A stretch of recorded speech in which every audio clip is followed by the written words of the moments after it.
আসসালামু আলাইকুম এভরিওয়ান। কাঁচা আমের ঝুরি আচার রেসিপি নিয়ে হাজির হয়ে গেলাম। খুব সহজ পদ্ধতিতে আচারের রেসিপিটি তৈরি করছি, আশা করছি আপনাদের ভালো লাগবে।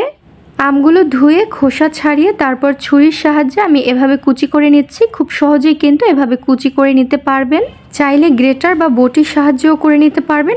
আপনাদের সুবিধা মতো আমগুলো এভাবে কুচি করে নেবেন। আমি সবগুলো আমি কুচি করে নিয়েছি। যেহেতু পাত্রটি ছোট হয়ে গেছে, আমি একটি বড় পাত্রের মধ্যে আমগুলো ঢেলে নিচ্ছি।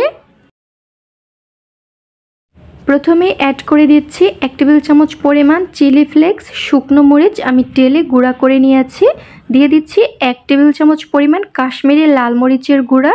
আপনারা আপনাদের টেস্ট অনুযায়ী ঝাল অ্যাড করে দেবেন। 1/2 টেবিল চামচ পরিমাণ হলুদের গুঁড়া অ্যাড করে দিয়েছি। 1/2 টেবিল চামচ পরিমাণ লবণ ও 1/2 টেবিল চামচ পরিমাণ বিট লবণ অ্যাড করে দিয়েছি। এখানে আমি 1.5 কাপের মতো চিনি ব্যবহার করেছি। আপনারা আপনাদের পছন্দ এবং স্বাদ অনুযায়ী চিনি অ্যাড করে দেবেন। 2 টেবিল চামচ পরিমাণ ভিনেগার অ্যাড করে দিচ্ছি। এই পর্যায়ে সব কিছু ভালো মতো করে নেড়ে চেড়ে মিশিয়ে নিচ্ছি।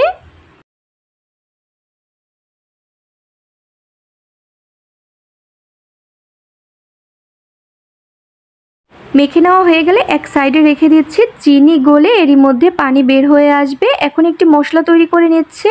2 টেবিল চামচ হলুদ সরিষা নিয়েছি, 4টি কাঁচা মরিচ নিয়েছি, বড় সাইজের একটি রসুন নিয়েছি। এখন সব কিছু একসাথে বেটে নিচ্ছি। বেটে নেওয়ার সময় কিন্তু কোনো পানি ব্যবহার করা যাবে না।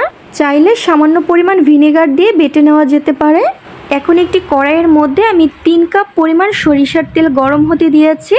সরিষার তেল গরম হয়ে গেলে 3-4টি শুকনো মরিচ মাঝখান থেকে কেটে শুকনো মরিচগুলো আমি একটু ভেজে নিচ্ছি।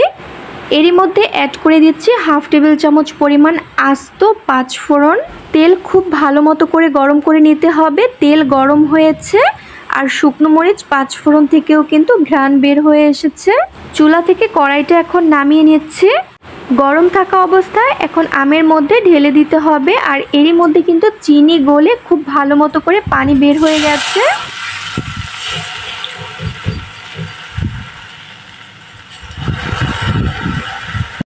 শব্দ শুনেই হয়তো বুঝতে পারছেন যে তেল কতটা গরম অবস্থায় আমি আচারের মধ্যে দিয়ে দিলাম। এখন দিয়ে দিচ্ছি আগে থাকতে বেটে রাখা সরিষা, কাঁচামরিচ আর রসুনের মিশ্রণটি। এখন সব কিছু ভালো মতো করে নেড়েচেড়ে মিশিয়ে নিচ্ছি।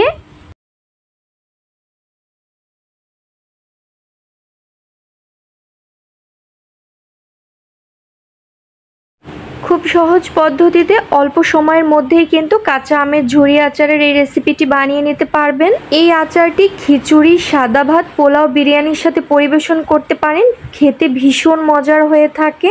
বছর জুড়ে কাঁচা আমের স্বাদ পাওয়ার জন্য এই কুচি আচারটি বানিয়ে নিতে পারেন। দেখেই তো বুঝতে পারছেন ভীষণ লোভনীয় হয়েছে। বানানোর সাথে সাথেই আচারগুলো ফ্রিজে রাখতে যাবেন না। অন্তত 2 থেকে 3 দিন এই আচারটি বয়ামের মধ্যে রেখে রোদ্রে দিতে হবে। আশা করছি রেসিপিটি ভালো লেগেছে। আজকের মতো বিদায় নিচ্ছি। সবাই ভালো থাকুন। আল্লাহ হাফিজ।